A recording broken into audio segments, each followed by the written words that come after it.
기도하겠습니다. 마라나타.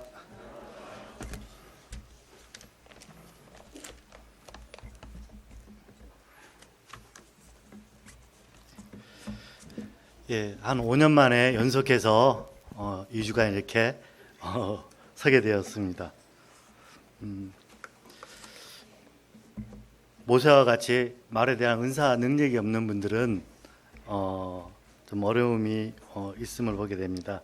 그래서 오늘은 특별하게 2주를 맞이해 가지고 우리 성도님께서 충분한 기도 시간을 많이 가질 수 있게끔 한번 노력해 보도록 하겠습니다. 지난주 시간부터 이제 그리스도인의 최상의 의무 예배라는 주제로 말하고 있습니다. 예배라는 최상의 의무라는 말을 가지고 권리가 아닌 의무에 대해서 지난 시간에 설명하겠습니다. 권리라는 것은 어떠한 사람이 있잖아요. 일을 하거나 누릴 수 있는 그런 힘이나 자격이라고 말을 했고, 의무는 사람으로서 마땅히 해야 할 일, 직분. 제가 최상의 의무 예배 이렇게 했는데 일주일 동안 좀 더 곰곰하게 묵상을 하면서 생각해 봤는데 이 말이 더 좋지 않을까 한번 생각해 봤습니다. 그리스도인의 최상의 행복 예배, 이렇게 말로 표현하는 것이 더 좋은 표현이 아닐까 한번 생각을 해봤습니다. 차례에 대해서, 예배의 의미에 대해서 이렇게 차례가 되어 있고요. 예배의 의미에 대해서 두 번째 시간을 갖게 되었습니다. 지난 시간을 잠깐 복습해 보도록 하겠습니다. 1장의 예배의 의미에 대해서 1번 예배에 대한 정의들, 신약 성경에 나타난 동사 예배하다의 어원적 고찰, 동사 예배하다의 첫 언급, 여기까지 했고요. 오늘은 나머지 부분에 대해서 할 것입니다. 첫 번째, 지난 시간에 예배에 대한 정의에서 하나님 은혜로 말미암아 심령에 감사가 차고 넘치는 상태라고 정의하는 것을 봤습니다. 이 예배라는 말이 은혜나 사랑처럼 한마디로 딱 정의하기가 다소 어렵다고 저자는 말하고 있습니다. 그렇기 때문에 불충분하지만 많은 사람들이 이 예배의 정의에 대해서 정의를 내리고자 했고, 또 그들이 내린 정의가 나름대로 주목할 만한 가치가 있기 때문에 거기에 대해서 살펴봤습니다. 하나님의 은혜로 말미암아 심령이 차고 감사가 넘치는 이 상태는 예배의 자발적인 성격이 잘 드러난다고 지난 시간에 말했습니다. 예배는 밖으로 뿜어져 나와야 되는 것이 아니라 심령 깊숙한 곳에서부터 그 감사가, 하나님의 위대하심과 선하심에 대한 감사가 흘러 넘쳐야 한다고 1번은 정의하고 있는 것을 봤습니다. 그리고 두 번째, 하나님의 임재 가운데 안식하고 있는 영혼의 토로, 이는 예배자의 영적인 상태를 표현하고 있다고 말했습니다. 아가서의 2장 2절 3절 말씀을 통해서 술라미 여인의 예를 들어가면서 설명했습니다. 그리고 세 번째로, 예배란 어떠한 필요나 받은 축복이 아닌 하나님 그분께 심령에 사로잡힌 것이라고, 이는 다윗의 예를 들어 가지고 그 조상들로부터 들어왔던 하나님에 대해서 나단 선지자를 통해서 구체적으로 체험하고 경험함으로써 하나님을 경외하는 것을 예로 들어 가지고 봤습니다. 그리고 네 번째, 예배란 성부를 수여자로, 성자를 구주로, 그리고 성령을 내주하는 손님으로 깨닫는 심령의 분출이라고 정의에 대해서 이제 알아봤고요. 그 다음에 다섯 번째, 예배라는 말을 통해서, 워십이라는 말을 통해서 종교와 가치라는 그러한 두 합성어가 합쳐져 가지고 이루어진 말이다. 그런 정의에 대해서 한번 알아봤었습니다. 그리고 두 번째로 동사 예배하다. 예배하다가 이제 창세기 22장 5절에 처음에 등장하게 되는데요. 이제 아브라함을 통해서 등장하게 되는데, 예배가 하나님의 계시에 근거한다. 하나님의 계시에 근거한다는 예를 들어서 그 두 가지 그림으로 지난주에 보여줬습니다. 하나는 아브라함이 모리아산에서 독자 이삭을 제물로 바치는 그러한 그림과, 그리고 므낫세 왕이 이제 자기 아들들을 불 가운데로 지나게 하는 그러한 그림을 통해서 하나님의 계시가 없고 또 이런 계시에 대한 믿음이 없다면 이제 아브라함의 이러한 이삭을 드리는 행위도 살인 행위에 지나지 않을 것이다. 그러나 하나님의 계시에 따라 믿음으로 드렸기 때문에 이 예배가 우리에게 아름답게 보이는 것이다. 이렇게 말을 했었습니다. 그리고 두 번째로 예배가 하나님의 계시에 대한 믿음과 순종을 전제로 한다고 말했습니다.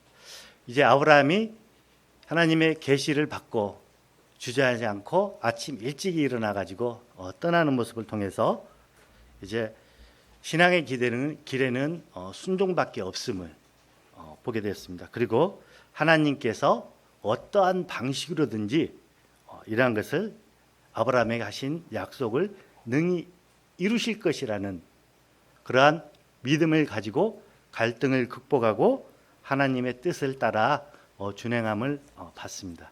그리고 세 번째로 예배가 하나님께 값진 선물을 바치는 일이라는 것을 포함하고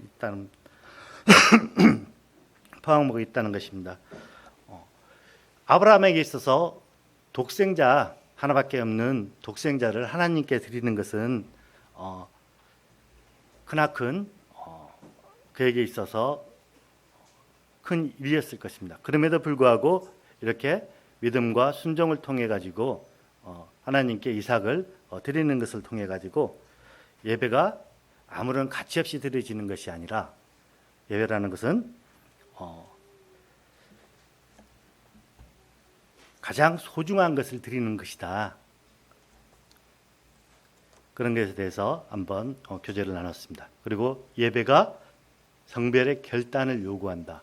이제 아브라함이 두 종과 이삭을 데리고 갔다가 모리아산 밑에서부터 이제 두 종과 헤어짐을 통해 가지고 이제 구별되는 그러한 모습을 보게 됐습니다. 우리도 하나님께 나올 때는 이렇게 세상과 구별된 그러한 마음으로 나와야 될 것이다. 그리고 예배가 철저히 자기의 부인을 요구한다. 이는 아브라함에게 있어서 그 자식을 드린다는 것은, 이삭을 드린다는 것은 완전히 자기 자신을 자포자기한 상태다. 이런 말을 통해 가지고 이제 예배자의 그 마음의 중심에 사랑하는 하나님께서 사랑하는 아들 예수 그리스도에게 모을 때만이 진정한 그러한 영광스러운 보배를 발견할 수 있다고 봤습니다. 그리고 예배가 하나님을 영화롭게 한다. 이 말은 예배의 행위는 아브라함에게 있어서 기쁨을 드리는 그러한 행위였고, 또한 하나님 편에서는 이러한 순종에 대한 복주심을 살펴봤습니다. 그리고 마지막으로 예배가 예배자에 대한 축복으로 끝난다. 이제 하나님께서 아들 이삭을 아브라함에게 다시 되돌려주는 그러한 과정을 보게 되면서, 그리고 아브라함의 자손들이 이제 번창할 것이라는 그러한 말씀이 이루어짐을 통해 가지고 예배가 예배자에 대한 축복으로 끝난다. 이렇게 지난 시간에 살펴봤습니다. 오늘은 그 다음 분으로, 원래 네 번째가 기도와 찬양과 예배의 차이점에 대해서 간단하게 이렇게 설명하고 있습니다. 제가 이 보면서 좀 제 나름대로 좀 이해가 안 되는 부분이 있어가지고 좀 말씀을 좀 드리기가 조금 곤란해가지고요. 여기서 저자는 이렇게 말하고 있습니다. 기도는 영혼이 그 필요에 의해 몰입하는 것이다고. 그 다음에 찬양은 받은 축복에 몰입하는 것이다. 그리고 예배는 하나님 그분께 몰입할 수 있는 것이다. 이렇게 말하면서 기도와 찬양은 그게 예배에 포함된다고 말하고 있습니다. 그러나 기도와 찬양 그 자체가 예배일 수는 없다고 저자는 말하고 있습니다. 그렇기 때문에 기도는 내 영혼을 구원하여 주소서, 찬양은 구원하심에 대해서 감사합니다. 그리고 예배는 여호와 당신의 어떠하심에 대해서 인하여 감사합니다. 이게 차이점이라고 말하고 있음을 보게 됩니다. 저는 이제 제가 이게 좀 어렵다고 말씀드린 게 뭐냐면, 제 분별하기가 저는 기도에 대해서 간구의 기도도 있지만은 예배 시간에 드리는 그러한 기도는 보통 감사의 기도잖아요. 그렇기 때문에 이 저자가 이야기하고 있는 그러한 기도와 제가 알고 있는 그러한 기도에 있어서 그러한 간극이 있기 때문에 이 부분에 대해서 생각하면서 굉장히 좀 어려움이 있었습니다. 그렇기 때문에 이 부분은 성도님들이 책을 통해 가지고 각자 좀 분별했으면 하는 소원이 있습니다. 그리고 다섯 번째로 예배, 하나님께 드리는 것이라고 되어 있습니다. 구원은 하나님으로부터 받은 은혜의 선물입니다. 그러나 예배는 우리가 우리에게서 하나님께 드려지는 것임을 저자는 말하고 있습니다. 이 하나님의 드려지는 예배로서 저자는 예를 세 가지를 들고 있습니다. 이스라엘 백성, 동방박사, 그 다음에 베다니 마리아, 이렇게 돼서 예를 들고 있는데요. 베다니 마리아에 대해서는 전에 송영길 형제님께서 말씀을 하셨던 것이 있기 때문에 제가 내용을 보니까 그와 대동소이하게 다르지 않음을 보게 되었습니다. 그래서 오늘 특별하게 빨간 줄로 쓰여 있는 이스라엘 백성을 통해서 어떻게 예배가 드려지는 것으로서 나타나는가에 대해서 살펴보도록 하겠습니다. 이 말씀을 보기 위해서는 먼저 신명기 26장 1절에서 11절까지 함께 보도록 하겠습니다.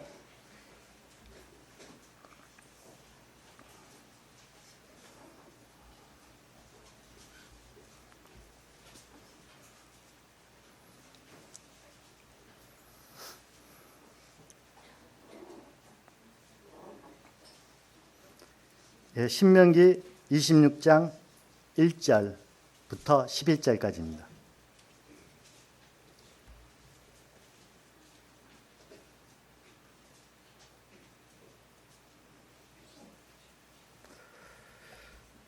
(1절부터) 교독하도록 하겠습니다.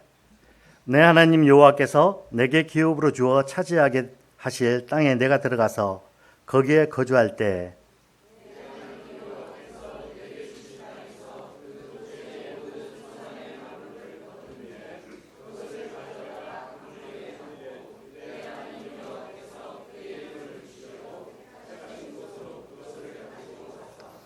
그때 제사장에게 나아가 그에게 이르기를 내가 오늘 당신의 하나님 여호와께서 아뢰나이다. 내가 여호와께서 우리에게 주시겠다고 우리 조상들에게 맹세하신 땅에 일어나이다 할 것이요.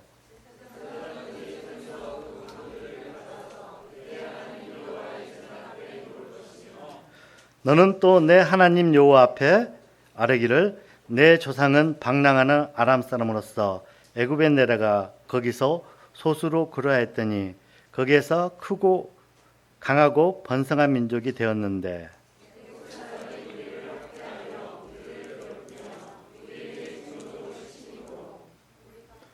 우리가 우리 조상의 하나님 여호와께 부르짖었더니 여호와께서 우리의 음성을 들으시고 우리의 고통과 신고와 압제를 보시고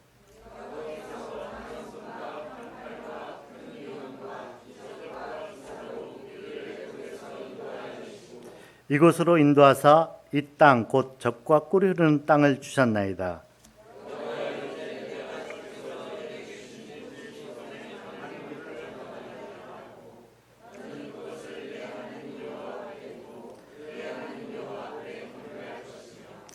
내 하나님 여호와께서 너와 내 집에 주신 모든 복으로 말미암아 너는 내 인과 너희 가운데 거류하는 객과 함께 즐거워할지니라. 이제 하나님이 기업으로 주실 가나안의 땅에 들어가면 어떻게 할 것인가에 대해서 말씀을 하고 있는 것을 보게 됩니다. 이 말씀을 통해서 첫 번째로 피의 권능에 의한 구속의 의미를 경험한 자들이다 라고 말하고 있습니다. 이스라엘 백성들이 이제 애굽에 있을 때 마지막 10번째 재앙을 통해 가지고 유월절 어린 양으로부터 보함을 받는 그러한 놀라운 경험을 하게 됩니다. 이제 하나님께서 애굽에 있는 모든 신들을 다치고 심판하겠다. 처음 난 것들을 다치고 초태생들을 다 죽이고 모든 신들을 심판하겠다고 말하면서 문설주에 발려진 그 피를 볼 때 내가 그것을 지나가겠다. 이렇게 하신 약속을 통해 가지고 이제 그들은 하나님께서 그 유월절 어린 양의 피를 통해 가지고 자신들을 구속한 구원한 그러한 바를 경험한 자들이었습니다.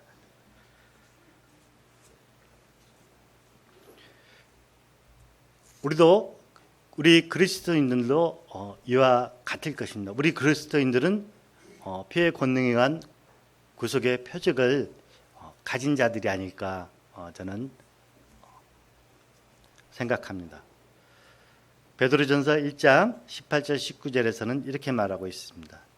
너희가 알거니와 너희 조상이 물려준 헛된 행실에서 대속함을 받은 것은 은이나 금같이 없어질 것으로 된 것이 아니요 오직 흠없고 점없는 어린 양과 같은 그리스도의 보배로운 피로 된 것이라고 말하고 있습니다. 우리 가운데 이제 예수 그리스도의 보배로운 피에 의한 그런 구속 사역이 이제 우리의 표적이 된다는 것입니다.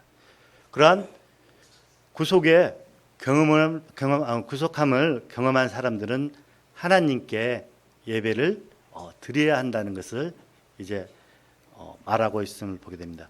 그렇기 때문에 이제 우리는 예수 그리스도로 말미암아서 하나님께서 기쁘게 받으실 신령한 제사를 드리는 거룩한 제사장이 될 수 있었던 것입니다.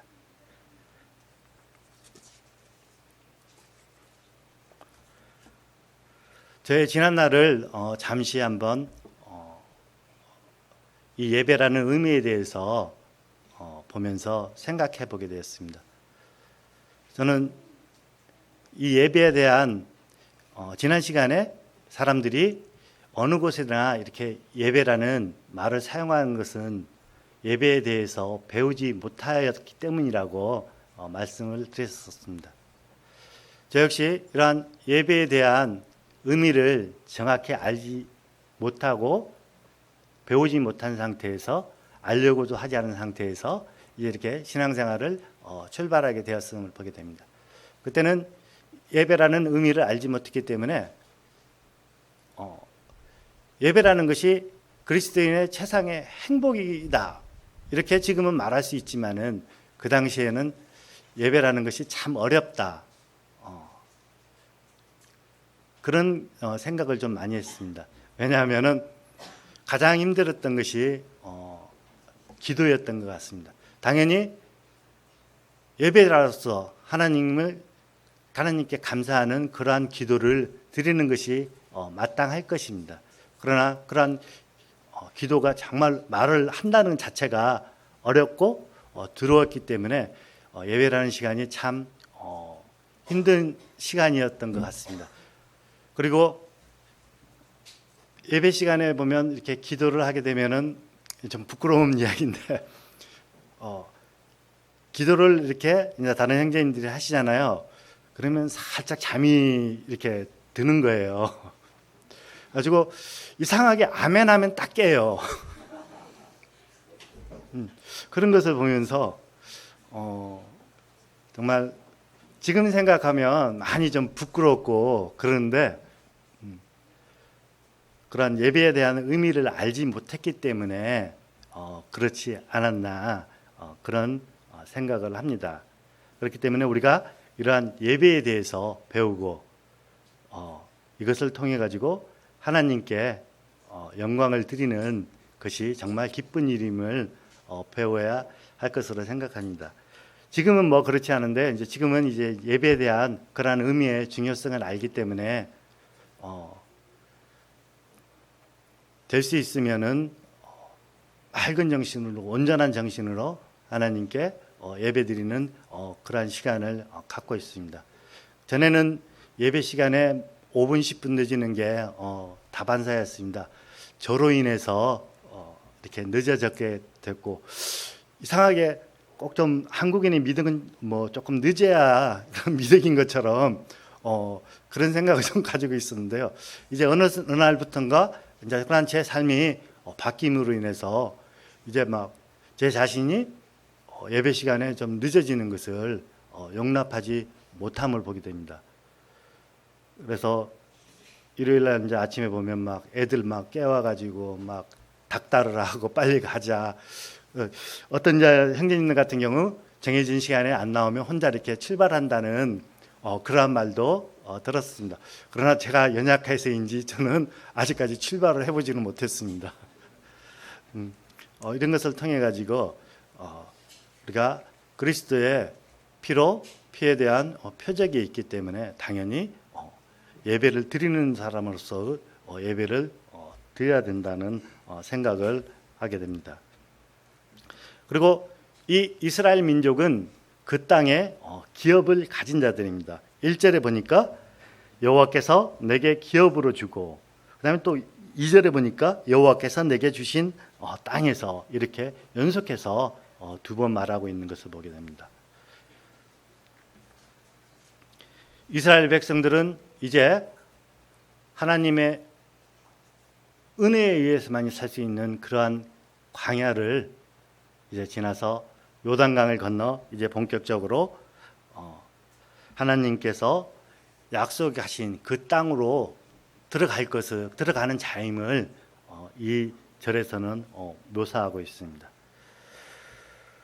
그렇다면 우리 거듭난 성도들은 어떠한 기업을 가지고 있을까? 그것은 이 땅에서 가지는 그러한 기업이 아니라 아무래도 저 하늘에서 가지는 그러한 기업일 것입니다. 이와 같이 거듭난 성도들 역시 에베소서 1장 11절의 말씀을 보면 모든 일을 그의 뜻의 결정대로 일하시는 이의 계획에 따라 우리가 예정을 입어 그 안에서 기업이 되었다고 이렇게 말씀하고 있음을 보게 됩니다. 우리는 이제 이 말씀의 확신을 가지고 하나님의 소유가 되었다는, 기업이라는 것이 보통 보면 자녀들에게 나눠지는 것을 보게 됩니다. 우리가 생판 모르는 사람에게 이렇게 기업을 나눠주는 것은 큰 부자, 막 정말 마음이 착하고 선하고 혹 그런 사람이 있을 수 있으나 보통은 그러지 않을 것입니다. 이제 우리가 이렇게 하나님으로부터 기업을 받을 수 있는 것은 우리가 하나님의 소유가 되었다는 그러한 확신을 가지고 담대히 하나님 앞에 나와서 이제 예배를 드릴 수 있는 자가 되었음을 보게 됩니다. 그러나 우리가 이렇게 하나님의 기업이 되었다는 것은 우리의 공로나 우리의 노력에 의해서 되는 것이 아님을 성경은 말하고 있습니다. 이는 오직 하나님께서 우리 자신을 당신의 주권대로 택하시고 소유하셔서 당신의 기업을 우리에게 주었음을 말씀을 통해서 보게 됩니다. 그리고 세 번째로 하나님께서 축복하신 자입니다. 이제 2절을 보니까 이렇게 나옵니다. 내게 주신 땅에서 그 토지의 모든 소산의 만물을 거둔 후에 그것을 가져다가 강줄에 담고 내 하나님 여호와께서 그의 이름을 두시려고 택하신 곳으로 그것을 가지고 가서.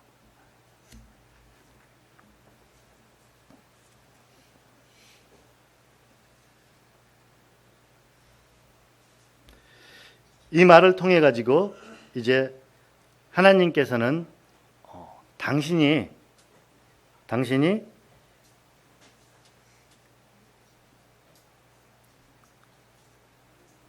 받은 것에 대해, 당신이 우리에게 준 것에 대해서 우리가 만족해하는 것이 아니라 그로 인해서 이제 그 받은 것에 대해서 하나님께 감사하는 그러한 자를 하나님께서는 원하시고 있음을 보게 됩니다. 이제 만물이라는 것은 처음에 난 열매 중에서 가장 좋은 것을 이제 말하고 있습니다. 이제 너희가 그 땅에 들어갈 때 그 땅에서 솟아난 만물을 취해 가지고 여호와 하나님께 드릴 것을 말씀하고 있습니다. 그러나 이 예배의 의미에 대해서 드려지는 것으로서의 의미를 모르는 사람들은 이제 기도를 할 때 보통 간구의 기도를 하게 되는 것을 보게 됩니다. 우리가 일반 교파계와 가장 다른 점이 예배의 기도에 있지 않을까 저는 생각합니다. 저희는 하나님의 어떠하셨던가 어떠하심에 대해서 그러한 감사로서 영광을 드리는 기도를 하게 되는 것을 보게 됩니다. 그러나 제가 많은 이런 동영상이나 저도 이제 다른 교회에 나가봤지 않았기 때문에 몰라서 이런 동영상이나 이런 것을 통해서 보게 되었을 때 그들은 그러한 하나님의 어떠하셨던가 어떠하심에 대해서 감사를 드리는 것이 아니라 이렇게 간구의 기도를 많이 하는 것을 보게 되었습니다. 그렇기 때문에 어떤 사람은 현대에 있어서 많은 기독교인들이 주십시오라는 이러한 병에 걸렸다고 말하기도 하는 사람을 봤습니다. 이처럼 하나님 앞에서 무엇인가 얻기 위해서 우리가 하나님께 예배를 드리는 것이 아니라는 것을 말하고 있습니다. 하나님이 주신 것에 대해서 감사함으로 드리는 것이 예배라는 것을 이 말씀을 통해서 보게 됩니다. 그렇기 때문에 에베소서 1장 3절에서는 찬송하리로다. 하나님 곧 우리 주 예수 그리스도의 아버지께 그리스도 안에서 하늘에 속한 모든 신령한 복으로 우리에게 복 주시되, 우리가 복을 받았기 때문에 더 이상 주십시오 이렇게 할 필요가 없다는 것입니다. 그 받은 복에 대해서 감사함으로 드리는 것이 우리의 자세가 아닐까 생각합니다. 예배는 하나님께 드리는 것입니다. 그렇기 때문에 지난 시간에 요한복음 말씀을 통해 가지고 하나님께서는 하나님께 참되게 예배할 자가 오니 곧 이때라. 아버지께서는 자기에게 이렇게 예배할 자를 찾는다고 하신 말씀을 봤습니다.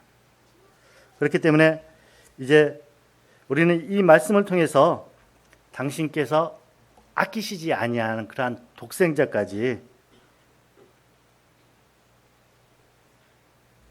우리에게 주셨기 때문에 우리는 예수 그리스도를 통해 가지고 이제 하나님께 드려지는 예배자로서 그러한 모습을 보여야 된다고 저는 생각합니다. 그리고 여기에 보면 이제 하나님께서 소산의 만물을 가져다가 강주리에 담고 내 하나님 여호와께서 그의 이름으로 주로 택한 곳으로 가지고 가라고 말씀을 하고 있습니다. 저는 이 말을 보면서 전에 같았으면 아마 이런 말씀을 못했을 건데 이제 그런 예배의 의미에 대해서 이제 어느 정도 좀 알고 있기 때문에 이런 말을 할 수 있을 것입니다. 과연 우리는 하나님께 예배를 드리기 위해서 얼마나 많은 나의 시간과 그리고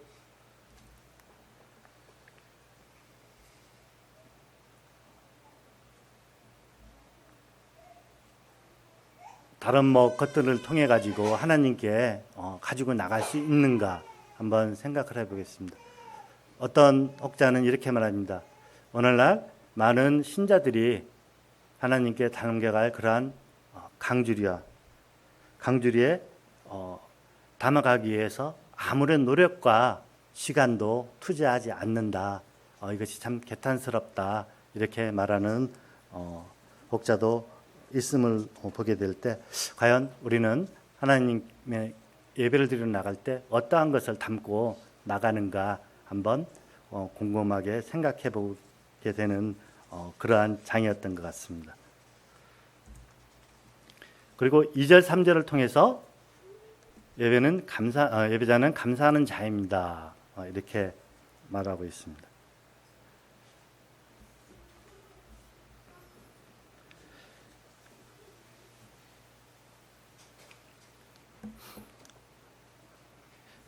출애굽기 23장 15절에 보니까 빈손으로 내게 보이지 말라고 말하고 있습니다.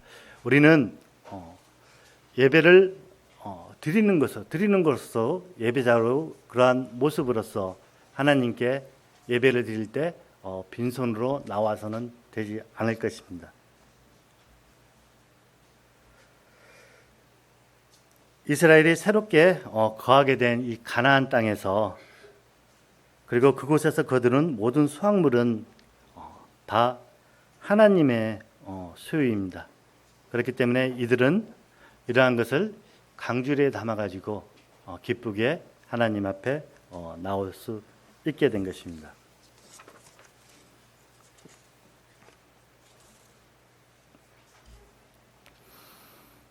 감사함으로 하는 자입니다. 이것을 보면서 제가 좀 부끄러운 좀 고백을 해야 되는데, 그 가나안 땅에서 솟아난 모든 산물은 다 하나님 것이라고 조금 전에 말씀했는데, 제가 이렇게 보면서 저한테 주신 것도 다 하나님의 것이다 라고 제 입술로는 분명히 말을 합니다. 그러나 제 마음 가운데 그러지 못했었음을 자주 좀 보게 됩니다. 이제 이런 11조나 이런 게 있어서 제가 안 드리는 것이 아니고 드리는만 하지만 그러한 것에 있어서 제가 자매보다 굉장히 연약함을 보게 되었습니다.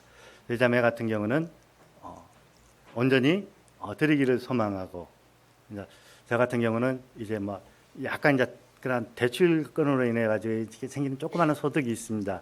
그랬을 때 그러한 소득은 먼저 대출을 갚아야 되지 않냐, 이제 그러한 생각을 가졌었던 게 한 자매가 전에부터 그런 것까지 다 예를 들어서 드려야 되는 게 도리지 않냐, 이렇게 말하고 있을 때 그러지 못했었으면, 이제 지금은 이제 그러지 않은데요. 예, 이렇게 감사함으로 이렇게 드리는 것이 정말 우리에게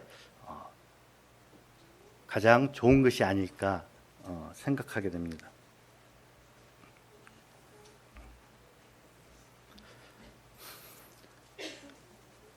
하나님께 드리는 자입니다. 그죠? 10절, 11절 말씀을 통해서 이제 말하고 있음을 보게 됩니다.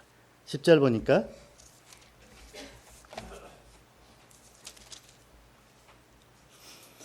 여호와여, 이제 내가 주께서 내게 주신 토지 소산의 만물을 가져왔나이다 하고 너는 그것을 내 하나님 여호와 앞에 두고 내 하나님 여호와 앞에 경배할 것이라.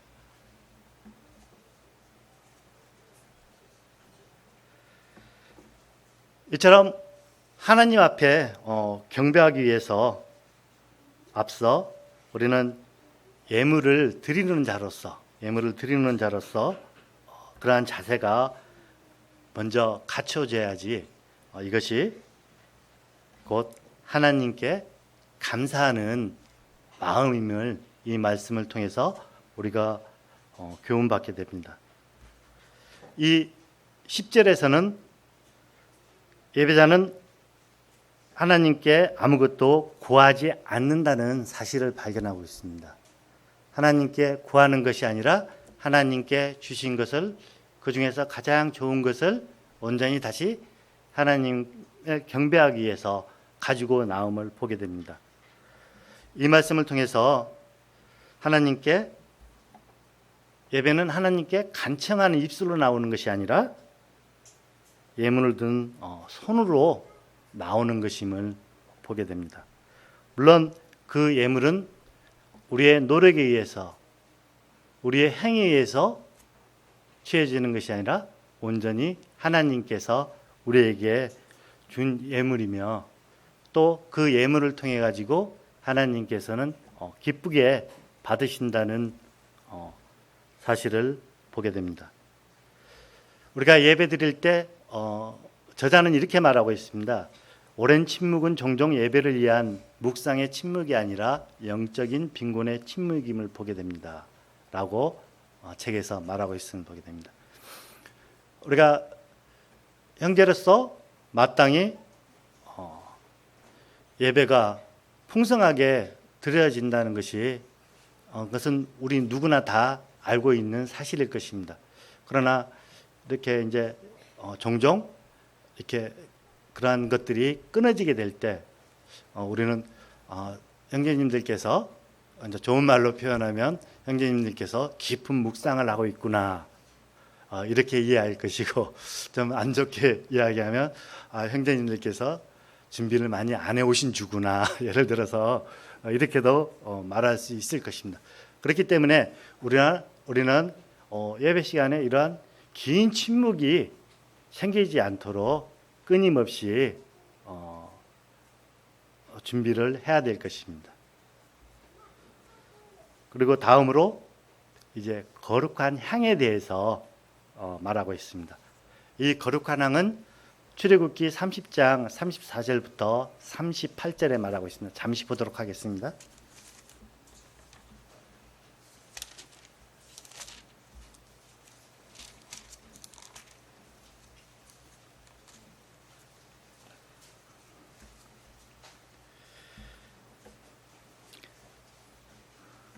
제가 빨리 읽겠습니다. 여호와께서 모세에게 이르시되 너는 수압향과 마감향과 풍자향의 향품을 가져다가 그 향품을 유향과 섞되 각기 같은 분량으로 하고 그것으로 향을 만들되 향 만드는 법대로 만들고 그것에 소금을 쳐서 성결하게 하고 그 향 얼마를 곱게 찌어 내가 너와 만날 회막안 증거궤 앞에 들어와 이 향은 너희에게 지극히 거룩하니라. 내가 여호와를 위하여 만든 향은 거룩한 것이니 너희를 위하여는 그 방법대로 만들지 말라.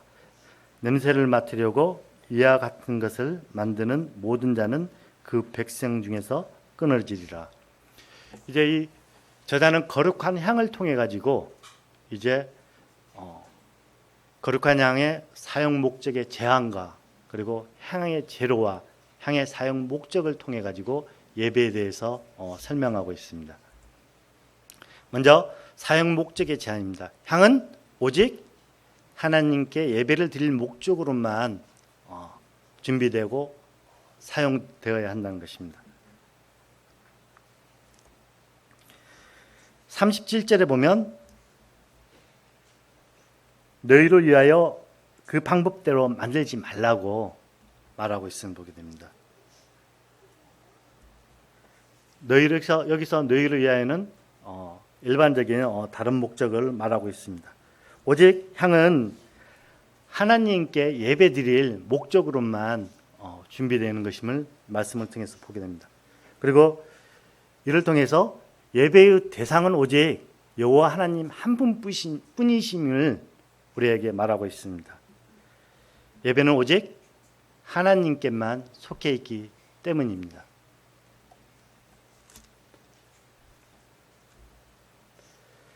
그래서 이사야서 42장 8절에서는 이렇게 말하고 있습니다. 나는 여호와이니 이는 내 이름이라. 나는 내 영광을 다른 자에게 내 찬송을 우상하게 주지 아니하리라. 이렇게 말씀하고 있습니다. 나는 여호와이니 내 이름은 내 이름이라. 이 말씀을 통해 가지고 이 이름 자체가, 여호와라는 이름 자체가 세상의 우상과는 전혀 다른 하나님의 자존과 권능과 유일성을 표현하고 있는 것임을 보게 됩니다. 이를 통해서 영적인 예배에 있어서 다른 대체물은 있을 수가 없다. 즉 하나님 이외에 다른 우상은 예배의 대상이 될 수 없다. 이 말을 우리에게 하고 있음을 보게 됩니다. 그래서 이러한 하나님께 드려지는 예배는 하나님에 대한 하나님만의 그런 고유한 권리이며 배타적인 것임을 우리는 보게 됩니다. 우상을 숭배하는 우상 숭배는 본질상 하나님을 다른 것으로 대체하고자 하는 사단의 노력인 것입니다. 그렇기 때문에 우리는 이 예배에 대한 의미를, 예배가 오직 여호와 하나님께 많이 드려지는 것임을 알음을 통해 가지고 다른 우상에게, 그리고 사단에 의해서 다른 우상에 드려지는 예배로 변질되는 것을 막아야 할 것입니다.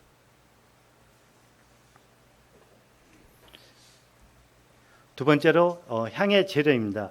이 향은 동일한 비율에 의해 가지고 이렇게 제조되는 것을 보게 됩니다. 이 중에 하나라도 빠지면 안 되는 것이었습니다. 저자는 이 향을 대비해서 예배는 기억과 감사와 경외와 경외감, 이 네 가지가 조화롭게 배합되어야 한다고 말하고 있습니다. 먼저 기억이라는 것은 주님을 기억하는 것입니다. 내가 과거에 어떠한 상태였는가, 이것을 기억함으로 인해서 주님께서 나를 위해 어떻게 구원의 은혜를 베푸셨는가, 그리고 그 주님의 인격과 사역에 대해서 기억하는 것일 것입니다. 우리는 예배를 드리는 데 있어서 반드시 주님을 기억해야 된다고 저자는 말하고 있습니다. 두 번째, 감사입니다. 이것은 여호와 하나님의 마음을 기쁘게 하는 것입니다. 우리가 예배 시간에 간구의 기도를 드리지 않는 것은 여호와 하나님의 마음을 기쁘게 하기 위해서 간구의 기도를 드리는 것이 아니고 감사의 기도를, 그분의 어떠하셨음에 대해서 감사를 드리는 것입니다. 그렇기 때문에 그분을 기억하고 감사하고, 그리고 세 번째로 예배를 통해서 여호와께서 이러한 예배가 드려지는 예배가 여호와께 연락되기 위해서는 여호와께 대한 경외심이 표출되어야 된다는 것입니다. 그리고 마지막으로 경외감, 그분의 인격과 그분의 창조 사역, 그분의 아들, 그분의 구속 사역에 대한 경외감일 것입니다. 이러한 네 가지, 기억, 감사, 경외, 경외감, 이것이 적절하게 조화가 되었을 때 예배가 하나님께서 받으시기에 그러한 기뻐하시는 예배가 될 것입니다. 그리고 향의 사역 목적은 오직 하나님의 기쁨과 하나님의 영광을 위함임을 보게 됩니다. 동일한 비율로 배합된 이 향은, 향의 네 재료는 하나님께 향기로운 연기로 피어올랐을 것입니다. 그리고 그분께 큰 기쁨을 드릴 향으로 만들어졌던 것입니다. 이처럼 우리는 심령 속에서 동일하게 배합된 이 네 가지를 통해 가지고 즉 기억과 감사와 경외와 경외감을 가지고 하나님 앞에 나왔을 때 드려지는 예배를 통해서 예배의 향기가 하나님께 피어오를 것입니다. 끝났습니다. 이 예배의 의미에 대해서 곰곰하게 공부를 하면서 생각해 봤습니다. 하나님의 자녀로서 예배를 드리는 것은 마땅한 것입니다. 하나님의 자녀로서 예배를 드리는 데 있어서 게을리한다면 그것은 아마 하나님이 살아계시지 않다고 고백하는 것과 동일할 것입니다. 이를 통해서 우리는 하나님 앞에 나와서 무릎을 꿇고 또 그 발에 입 맞추고 하나님을 찬송하고 하나님께 감사를 드리는 그러한 자로서 드려지는 예배를 행해야 할 것입니다. 저는 이 말씀을 보면서 나는 과연 내 삶으로서 하나님께 예배를 드리고 있는가, 이러한 질문을 던지게 되었습니다. 이러한 질문을 던졌을 때 굉장히 좀 부끄러워짐을 보게 됩니다. 우리가 삶으로 드려지는 예배 두 번째 있는데요. 저 자매가 저한테 하는 말이 있습니다. 당신은 주일날 예배는 참 경건한 사람 같아. 그런데 삶에 있어서는 좀 그러지 못함을 보게 된다고. 제가 그 말을 들었을 때 굉장히 부끄러웠습니다. 제 삶 속에서 드려지는 삶으로서 예배자의 삶을 살았다면 과연 자매가 좀 더 배나 저를 존경했을 텐데 일요일날 드려지는 예배를 통해서만 제가 그런 것으로 보여졌다는 데 대해서 굉장히 부끄러움을 느꼈고, 이 말씀을 예배의 의미를 보면서 주일날 예배뿐만 아니라 평상시에도 나의 삶으로 통해서 하나님께 드려지는 그런 예배자로서 삶을 살아야겠다는 생각을 했습니다. 이런 것이 생각에만 머물지 않고 제 삶으로 실천되기를 소망합니다. 그리고 하나님이 기뻐하시는 예배를 드리고 있는가, 내 마음을 다하고 정성을 다하고 성품을 다하고 힘을 다해서 하나님께 예배를 드리고 있는가, 여기에 대해서도 생각해보면서 제가 온전하게 다 내 마음을 다하고 성품을 다하고 힘을 다해서 여호와 하나님께 예배를 드리지 못하고 있음을 보게 되었습니다. 이런 것도 많이 반성합니다. 그다음에 나는 하나님께 향기로운 예배를 드리고 있는가, 이러한 질문을 제 자신에게 스스로 던져봤을 때 많이 부족함을 보게 됐습니다. 오직 여호와 하나님께, 여호와 하나님의 기쁨을 위해서 그리고 영광을 위해서 우리는 향기로운 예배를 드려야 될 것입니다. 오늘 이 1장에 예배라는 의미를 통해서 우리 모든 성도님들이 참 예배자로서 살기를 소망하며 또 삶이 예배가 되기를 제 자신부터 포함해 가지고 되기를 소망하는 마음이 있습니다. 이상으로서 예배의 의미에 대해서 말씀을 마치도록 하겠습니다. 감사합니다.